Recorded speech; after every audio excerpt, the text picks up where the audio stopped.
This is the Investor Connect podcast program. I'm Hall T. Martin. I'm the host of the show in which we interview angel investors, venture capital, family offices, private equity, and many other investors for early stage and growth companies. I hope you enjoy this episode. Investor Connect is a 501c3 nonprofit dedicated to the education of investors and startups for fundraising. Please consider donating $100 to the program to help others in their investor and entrepreneur journey. You can find the donate button on the investorconnect.org website. Well, hello, this is Hall Martin with Investor Connect. Today we're here with Nick Spiller, podcast host and fundraising coach at Beta Business.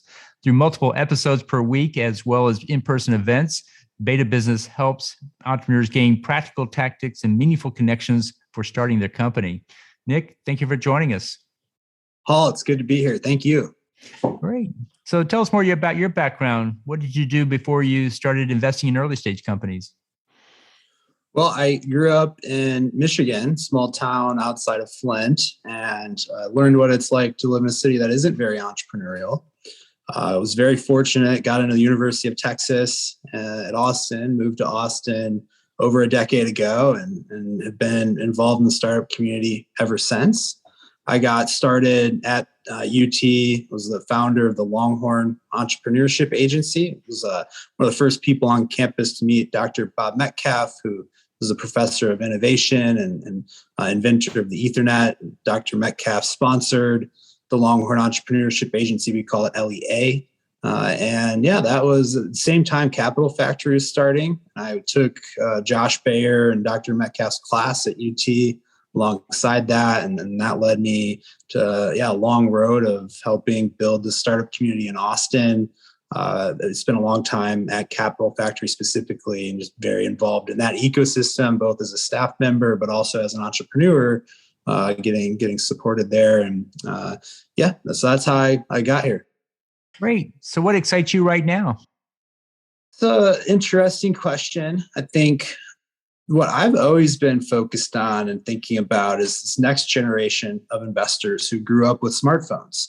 And right now you look at just say family offices or a lot of the successful entrepreneurs, and they're really it's in the baby boomer generation, right? And people that didn't grow up with the internet, and they made money in very different ways. And I think the pandemic was really the start of this massive transition of wealth from the baby boomers to millennials and Gen Z. And I think that's going to unlock a lot of investment capital, really LP capital that will go into venture funds and even people in these families that will become VCs internally, because that's what they want to do, and it's exciting work, and it's just very different than say drilling an oil well or investing in real estate, which is where a lot of, especially here in Texas, where a lot of that wealth is sitting. So I kind of view my job is to help those individuals who are looking to get started in venture, do it in a way where they're highly connected to other investors. They get connected to a lot of startups, and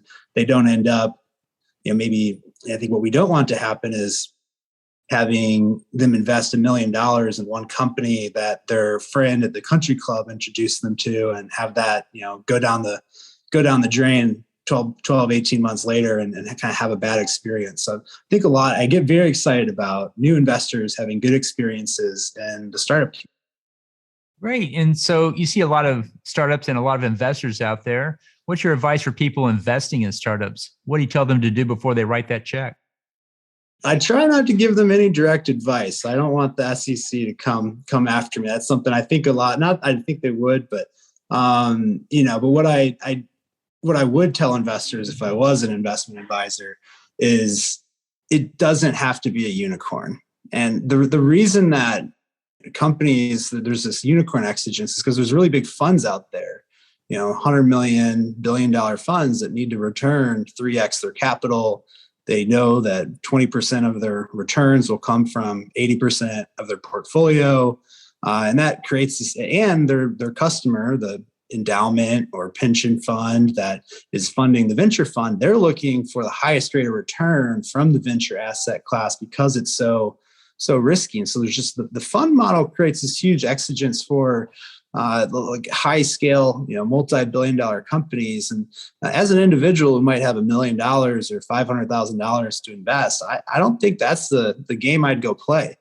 And I would look at how do I get involved in well-priced deals that could potentially grow to $50, $100, $250 million in revenue, but has an exit ramp at $10 million in revenue or $20 million in revenue. And that could still, for example, if you say invest $1 million on a $5 million valuation, maybe do another 3 at a $10 million valuation, then you could sell it, $10 or $15 million for 2x, 3x, 10x revenue multiple and still have a pretty good return for your investors, and just takes a lot more optionality, or it gives you a lot more optionality as an entrepreneur. Whereas if you go take, and an investor, but you go take, say, 10 million on 30 million as your first round or 50 million, then you're not going to sell until you hit at least, $50, $100 million in revenue. So that's kind of my message I'm trying to get across, but frankly, no one really wants to listen to it. At least on the investor side, there's a ton of founders that are like, that makes so much sense. I would love to do that. But then I try to introduce them to investors. And really the first thing that they tell the founders, oh, this doesn't have, unicorn potential. Well, so is that your advice for people running startups? What's your coaching to them for this? I always try to get them to do the math. And I think there's this almost, I think in some situations, let's say, I think if you're maybe a young entrepreneur, you're 20, 25, and you've got an app that's growing super fast and you maybe don't even know how you got there, maybe don't do the math and just take that big check from Sequoia or Andreessen. And I've seen that happen. I think it's great for younger people. But if you got to worry about your family, paying your bills, right, investing in college funds, I think you want to understand where the off ramp is, and you want to understand the life cycle financing strategy of your company, and essentially perform a return analysis and say, hey, there's a spreadsheet. I have a spreadsheet that I fill out with the founders I coach, where it's okay. Here's round one, and it's at it's a $2 million round, and it's at this valuation. We've got this option pool, and maybe it's a safe, or maybe it's a price round, and then here's round 2, round 3, and here's the exit. And then you can toggle that and see, here's the return if you sell for 10 million, 50 million, 100 million, and at least know what you're signing up for. And I think a lot of people don't really grasp what it takes, how hard it is to get a company to $100 million in revenue in 10 years. And what that means from a growth, you do that math also. It's just what growth percentage do you need for 10 years to take your company to $100 million in revenue? And then you can talk the percentages too. I can talk them through, right? And you've got 30 million small businesses in the United States. You've got, from reports I see, the National Small Business Association, about 7.5 million of them report inadequate access to funding. And there's 10,000 companies supported by the venture industry. And inside of that 10,000 companies, there's 0.02%. This is an older metric. I bet it's actually a little higher now with all the mega rounds, but 0.02% hit a $100 million valuation, and 0.01% hit $1 billion valuation. So you got to understand the math. And if you go through that with me and you're still like, yeah, I risk it, I'm going to be the next Mark Zuckerberg, then more power to you. I love the confidence. I think, you very well may be there. But what I found is a lot of entrepreneurs are very interested in a more modest journey, and they really just want to they're usually just worried about one round of funding. It's just like, man, if you could just give me $1 million or $2 million, I could do a ton, and I could put this business in a very sustainable state, or growing state. It's like, no, really, once you get on the treadmill, with the traditional VC model, you got to keep taking that money and get to scale to the point of that outsized return that I talked about at the top of the episode. So true. And so let's talk about the state of investing in startups. How do you see the industry evolving from here? Yeah, it's a great question. I think there's a massive concentration of capital. You've been looking, venture, emerged in its current form, mid 80s, and institutions like the Yale Endowment have had incredible returns. I mean, just like really shake the institutional investor world. And so you see some aggressive investing on behalf of these institutions into venture, especially the ones that are in these top tier funds. And so the report I look at is the National Venture Capital Association's Venture Monitor, and it shows last year was a record year for deal value. This year is doubling that year, and the rounds are getting bigger and bigger, and the deals and the valuations are getting higher and higher. At the same time, the deal count is arguably declining.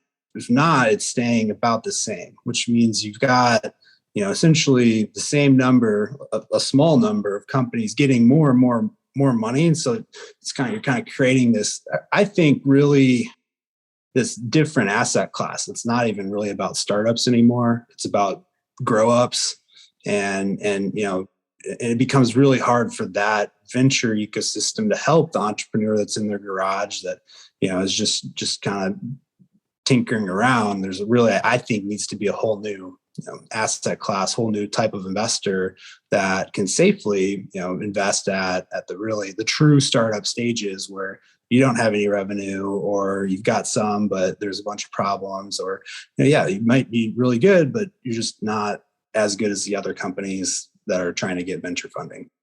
Right. And what do you think is the biggest change you'll see in, say, the next 12 to 24 months? It's a great question. What I've seen happening is this migration of venture capital across the country. And you used to see about 75, 80% of the VC funding going to Silicon Valley. I think that's far lower. There's 5 cities seem to have like really emerged as the rising 5. There's, I think, almost every city over 500,000 people is going to have a vibrant startup community. That's happening, right? And then moving forward, because of this decentralization of the startup community, I think the local geography piece of it is going to go out the window. Also, we have the pandemic that's already jump-started this and forced us to work remotely. We're doing this podcast remotely. Teams have been established remotely. People are turning nomadic, and at least people I see that are spending 3 months in one city and 3 months in the next city, and they don't even have a home base. So I think it's not that Silicon Valley or Austin or Chicago, Miami, Denver, it's not that they're becoming the next Silicon Valley. I think it's really that Silicon Valley is spreading out across the United States. And as that happens, it kind of gets infused with the local business culture like it has here in Austin or in Indianapolis or Charlotte, et cetera. And then I think that's really interesting prospect. And there's certainly amazing pieces to Silicon Valley. And then, again, getting back to my more modest outcomes, I think, that's where you get these local communities like we have had here in Austin and across Texas that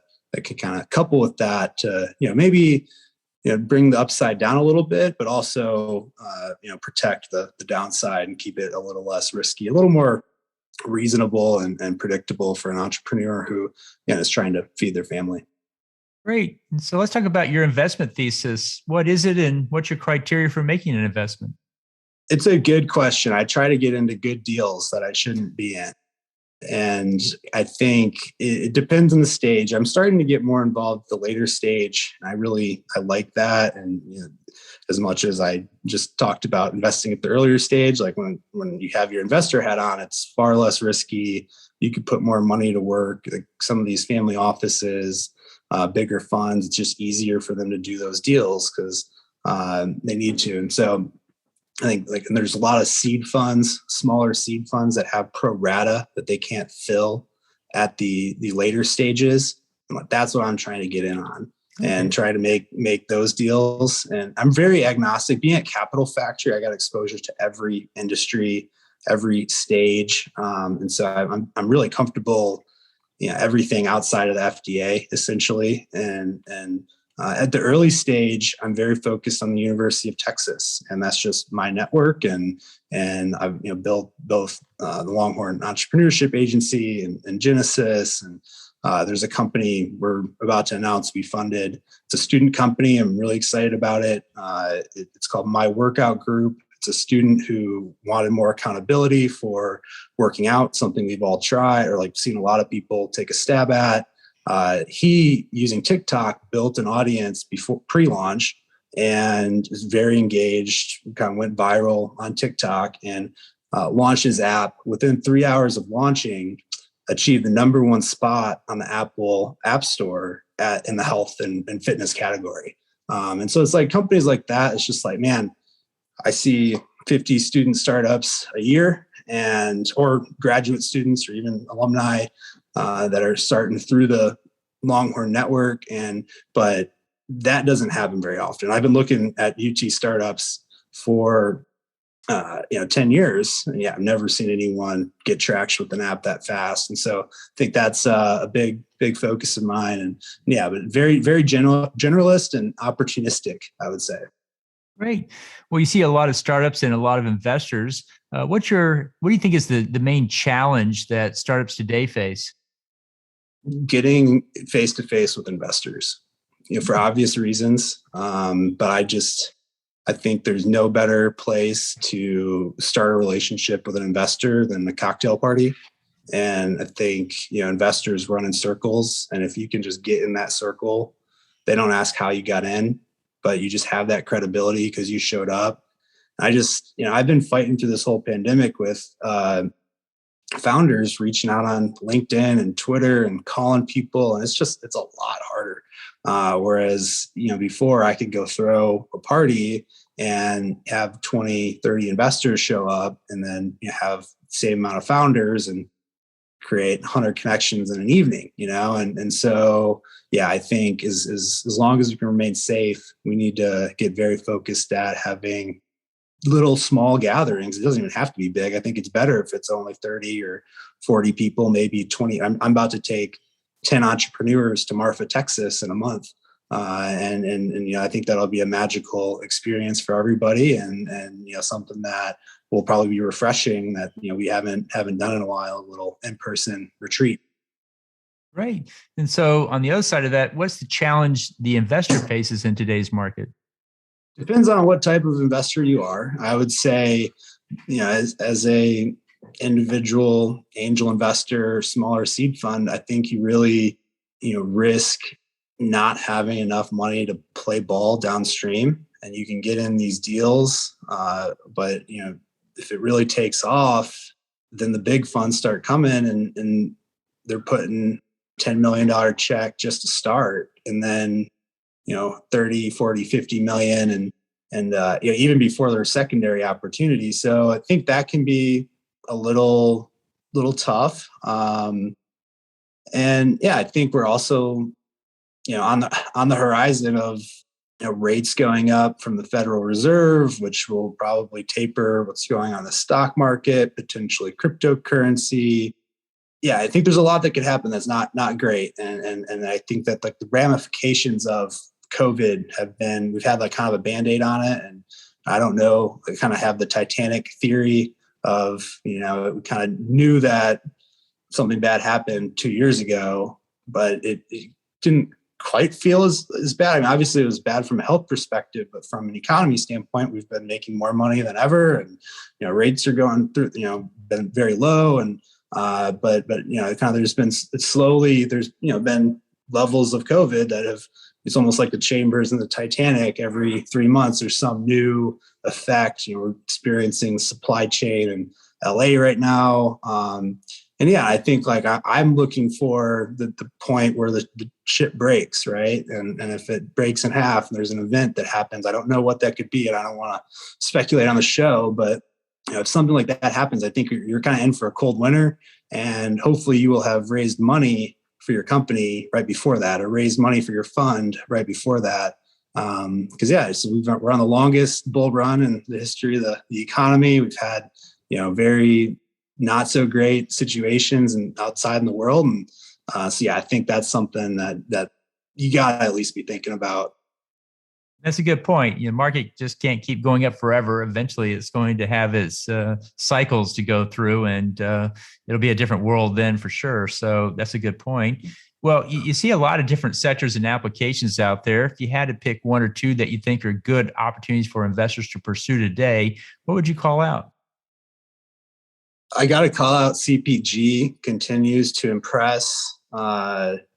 Austin's a great example of a city that's branded itself as a tech company, but has made all its money in CPG. And you've got Yeti and Kinder Scott. And I mean, there's a long Tito's Vodka, long list of unicorn CPG companies that, the tech community couldn't even touch. And it's just also just the way people are buying seems like I remember it's probably 2010 when like the first Black Friday of maybe that I remember, or just period, that Facebook was around, right? And like it was just underwhelming. Like there wasn't a lot of stuff bought through social media. But I think we're like way past that now. Like people are buying stuff through social media, based on what teenage influencers are wearing and their TikTok reel, right? And so it's created this like just a very powerful channel to the customers. Is actually more scalable than SaaS, or particularly you look at a company like Hims. Became the fastest company to $1 billion valuation as a CPG company, faster than any SaaS company ever did. And I think it's just if you can strike that nerve with people out there that care, it can just be so fast that you grow. So yeah, CPG is big, and I think, but really across the board, I think software seems to be combining, like hardware seems to be really becoming easier and more acceptable than it was maybe 5-10 years ago, where everyone would say, oh, hardware is really hard, we don't want to fund it. But I see it's almost half of the software companies I see now have some type of hardware component, and VCs seem way more open to that. And so I think that's, like what we're going to see. Icon 3Ds, like the big one in Austin, that's just announced they're partnered with Lennar and are building a whole 3D printed neighborhood in Austin, which is super cool. And a company I got to help manage our investment in at Capital Factory.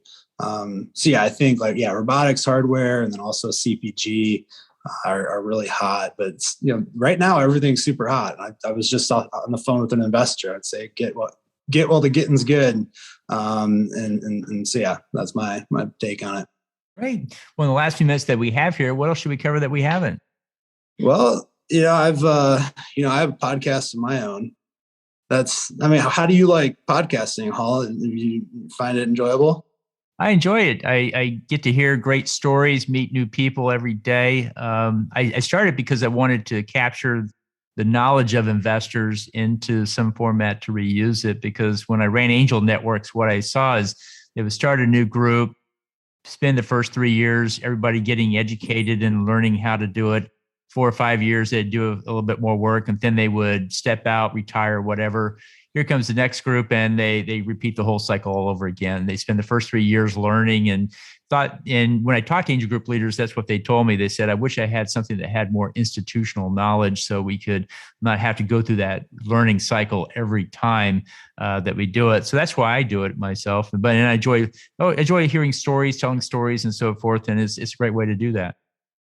Yeah. It was similar for me with Beta Business. My partner, Grant Girton, and I had worked with hundreds of entrepreneurs, if not, probably maybe I might be over 1,000, but definitely hundreds. And you develop these very specific thoughts on things, and my delivery seems so inconsistent. And I love, the podcast as we get on there for 10, 15 minutes and we give very direct advice for entrepreneurs. And it's things that we've tried and tested on our own companies. And it seems very effective for getting that piece across. It's almost every conversation I have with a founder, I can say, well, I'll tell you what I can tell you right now, but you need to listen to the podcast, because then that's where I thought it out and I wrote out the advice. And we've also started doing some interviews as well to couple with our direct advice episodes. We'll have to have you on, Hall, at some point. And that's a big thing I've had going on. I'm also,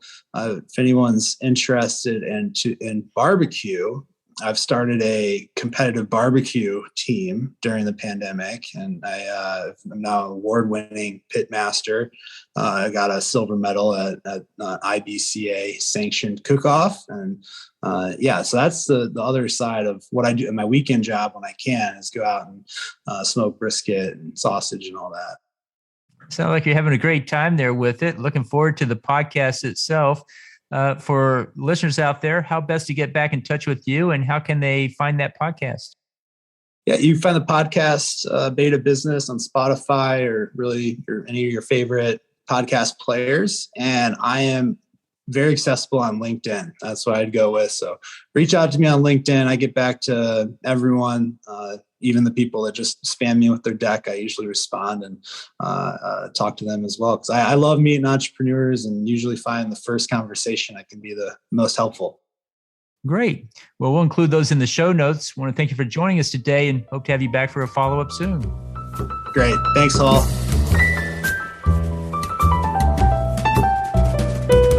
Investor Connect helps investors interested in startup funding. In this podcast series, experienced investors share their experience and advice. You can learn more at investorconnect.org.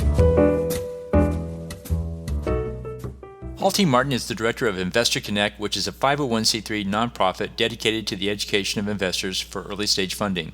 All opinions expressed by Hall and podcast guests are solely their own opinions and do not reflect the opinion of Investor Connect. This podcast is for informational purposes only and should not be relied upon as a basis for investment decisions.